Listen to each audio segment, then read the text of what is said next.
దేవుని నామమున అందరికీ వందనాలు. చాలామంది బలహీన స్థితిలో ఉన్నారు. ఏంటి ఈ బలహీనత, నా జీవితంలో ఇంత వేదననా నాకు అని అనుకుంటూ బాధపడుతున్నారు. మన పరిశుద్ధ గ్రంథాలు ఒక్కసారి తెరిచి చదువుకుందామా? 2 కొరింథీ 12వ అధ్యాయము 9-10 వచనాలలో పౌలు గారు చక్కని మాటలు అక్కడ పొందుపరిచారు. ఈ వాక్యం చదివితే ఎంతో ధైర్యం వస్తుంది. ఒకసారి చదువుకుందామా? అందుకు నా కృప నీకు చాలును, బలహీనత యందు నా శక్తి పరిపూర్ణమగుచున్నదని ఆయన నాతో చెప్పెను.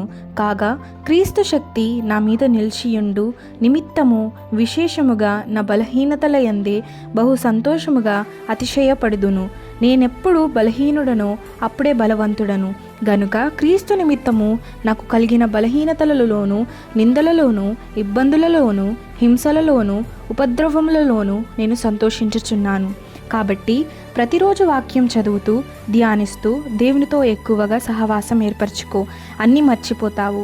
మానసిక స్వస్థత, శారీరక స్వస్థత పొందుకుంటావు. దేవుడు మిమ్మల్ని దీవించునుగాక. Amen. God bless you all.